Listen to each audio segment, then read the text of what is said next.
Chapter 25. When I got outside, it was just getting light out. It was pretty cold too, but it felt good because I was sweating so much. I didn't know where the hell to go. I didn't want to go to another hotel and spend all Phoebe's dough. So finally, all I did was I walked over to Lexington and I took the subway down to Grand Central. My bags were there and all, and I figured I'd sleep in that crazy waiting room where all the benches are. So that's what I did. It wasn't too bad for a while because there weren't many people around and I could stick my feet up. But I don't feel much like discussing it. It was too nice. Don't ever try it. I meant it. It will depress you. I only slept until around 9 o'clock because a million people started coming in the waiting room and I had to take my feet down. I can't sleep so hot if I have to keep my feet on the floor. So I sat up. I still had that headache. It was even worse. And I think I was more depressed than I ever was in my whole life. I didn't want to, but I started thinking about old Mr. Antolini, and I wondered what he'd tell Mrs. Antolini when he saw I hadn't slept there or anything. That part didn't worry me too much, though, because I knew Mr. Antolini was very smart and that he could make up something to tell her. He could tell her I'd gone home or something. That part didn't worry me much. But what did worry me was the part about how I'd woke up and found him patting me on the head and all. I mean, I wondered if just maybe I was wrong about thinking B was making a fleety pass at me. I wondered if maybe he just liked it to pat guys on the head when they are asleep. I mean, how can you tell about that stuff for sure? You can't. I even started wondering if maybe I should have got my bags and gone back to his house the way I said I would. I mean, I started thinking that even if he was a fleet, he's certainly been very nice to me. I thought how he hadn't minded it when I'd called him up so late, and how he'd told me to come right over if I felt like it, and how he went to all that trouble giving me that advice about finding out the size of your mind and all, and how he was the only guy that even gone near that boy James Castle I told you about when he was dead. I thought about all that stuff. And the more I thought about it, the more depressed I got. I mean, I started thinking maybe I should have gone back to his house. Maybe he was only patting my head just for the hell of it. The more I thought about it, though, the more depressed and screwed up about it I got. What made it even worse, my eyes were sore as hell.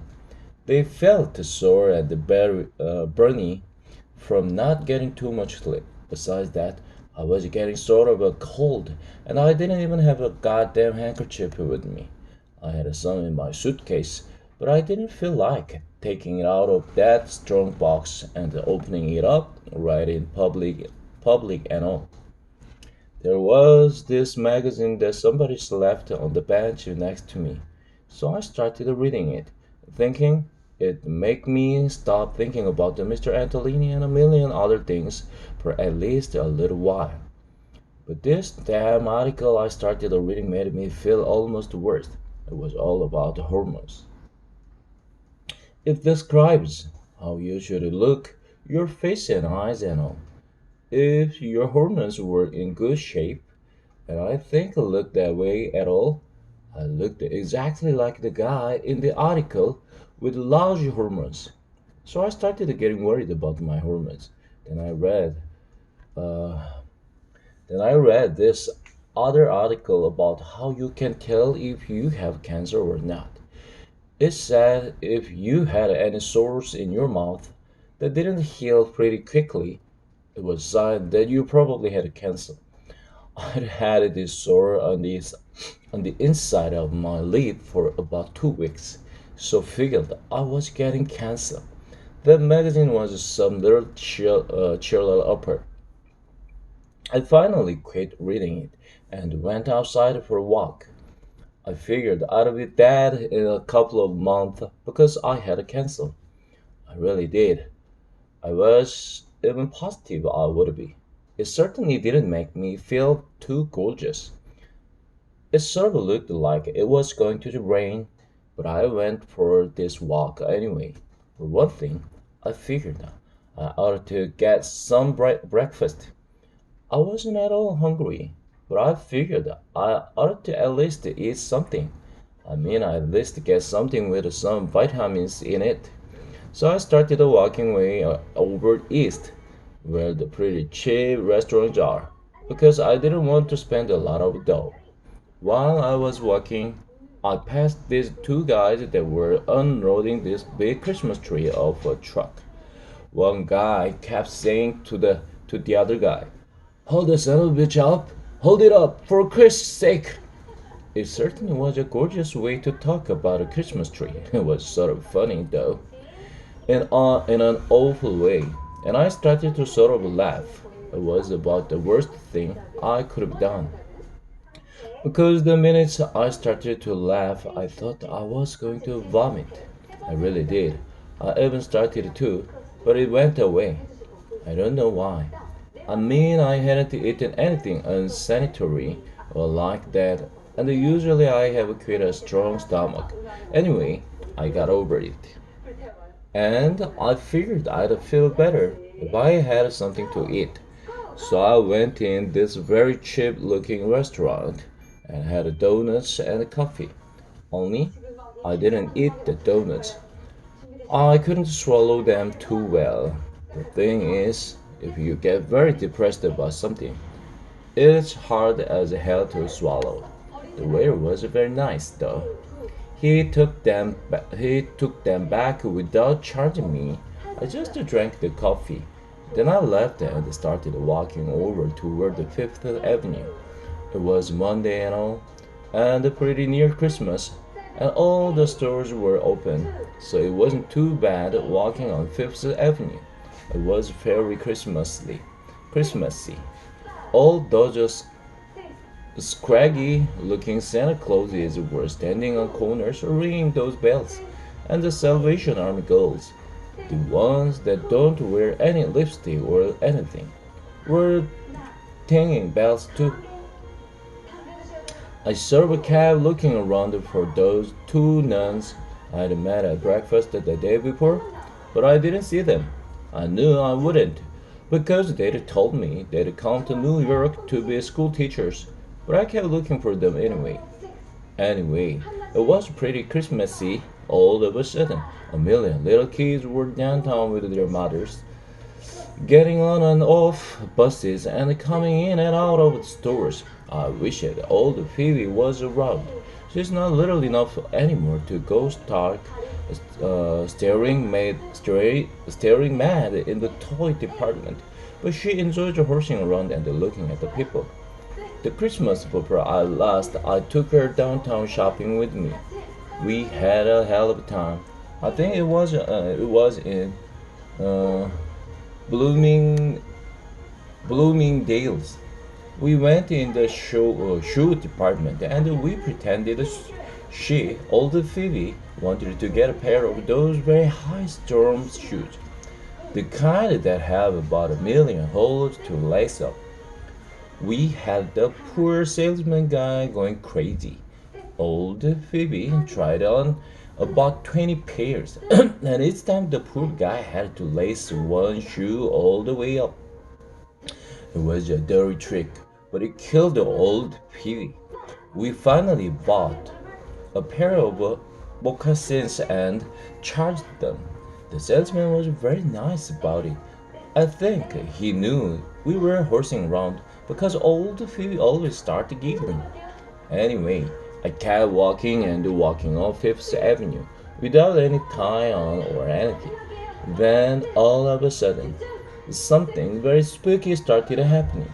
Every time I came to the end of a block and stepped off the goddamn curb, I had this feeling that I'd never get to the other side of the street. I thought I'd just go down, down, down, and nobody'd ever see me again.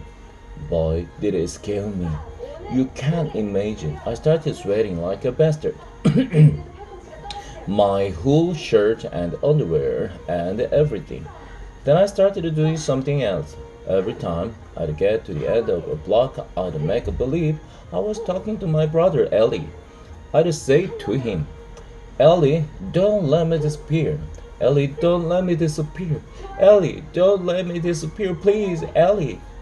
And then, when I'd reached the other side of the street without disappearing, I'd thank him. Then it would start all over again as soon as I got to the next corner. But I kept going and I was sort of afraid to stop, I think. I don't remember. To tell you the truth, I know I didn't stop till I was way up in the 60s, past the Jew. Then I sat down on this bench. I could hardly get my breath, and I was still sweating like a bastard. I sat there, I guess, for about an hour. And finally, what I decided I'd do, I decided I'd go away. I decided I'd never go home again and I'd never go away to another school again. I decided I'd just see old Phoebe and sort of say goodbye to her and all. And give her back her Christmas doll. And then I'd start hitchhiking my way out west. What I'd do, I figured, I'd go down to the Holland Tunnel and bum a ride. And then I'd bum another one, and another one, and another one. And in a few days, I'd be somewhere out west, where it was very pretty and sunny, and where nobody'd know me, and I'd get a job.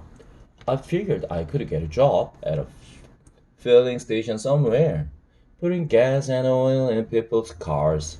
I didn't care what kind of a job it was, just so people didn't know me and I didn't know anybody. I thought what I'd do was I'd pretend that I was one of those deaf mutes. That way, I wouldn't have to have any goddamn stupid, useless conversations with anybody. If anybody wanted to tell me something, they'd have to write it on a piece of paper and shove it over to me. They'd get bored as hell doing that after a while, and then I'd be through with having conversations for the rest of my life.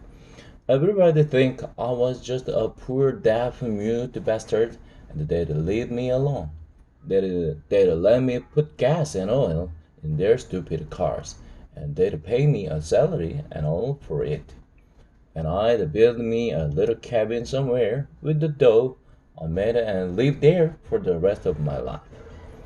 I'd build it right near the woods, but not right in them, because I want it to be sunny as hell all the time. I'd cook all my own food, and later on, if I wanted to get married or something, I'd meet this beautiful girl that was also deaf and mute, and we'd get married. She'd come and live in my cabin with me, and if she wanted to say anything to me, she'd have to write it on a goddamn piece of paper, like everybody else. If we had any children, we'd hide them somewhere. We could buy them a lot of books and teach them how to read and write by ourselves. I got excited as hell thinking about it. I really did. I knew the part about the pretending I was a deaf mute was crazy, but I liked it thinking about it anyway. But I really decided to go out west and all I wanted to do first was say goodbye to old Phoebe. So all of a sudden, I ran like a madman across the street. I damn near got killed doing it. If you want to know the truth, and went in this stationery store and bought a pad and pencil. I figured I'd write her a note telling her where to meet me so I could say goodbye to her and give her back her Christmas doll. And then I'd take the note off to her school and get somebody in the principal's office to give it to her. But I just put the pad and pencil in my pocket and started walking fast as I left to her school. I was too excited to write the note right in the stationery store. I walked fast because I wanted her to get the note before she went home for lunch. And I didn't have any too much time. I knew where her school was, naturally, because I went there myself when I was a kid. When I got there, it felt funny. I wasn't sure. I don't remember what it was like inside, but I did. It was exactly the same as it was when I went there. They had that same big yard inside that was always sort of dark, with those cages around the light bulbs so they wouldn't break if they got hit with the ball. They had those same white circles painted all over the floor for games and stuff, and those same old basketball rings without any net, just the backboard and the rings. Nobody was around at all. Probably because it wasn't a lessons period, and it wasn't lunchtime yet. All I saw was one little kid, a colored kid, on his way to the bathroom. He had one of those wooden passes sticking out of his hip pocket, the same way we used to have, to show he had permission and all to go to the bathroom. I was still sweating, but not so bad anymore. I went over to the stairs and sat down on the first step and took out the pad and pencil I'd bought. The stairs had the same smell they used to have when I went there, like somebody that just had taken a lick on them. School stairs always smell like that. Anyway, I sat there and wrote this note. Dear Phoebe, I can't wait to run till Wednesday anymore, so I will probably hitchhike out west this afternoon. Meet me at the Museum of Art near the door at 12:15, if you can, and I will give you your Christmas dough back. I didn't spend much. Love, Holden. Her school was practically right near the museum, and she had to pass it on her way home for lunch anyway, so I knew she could meet me all right.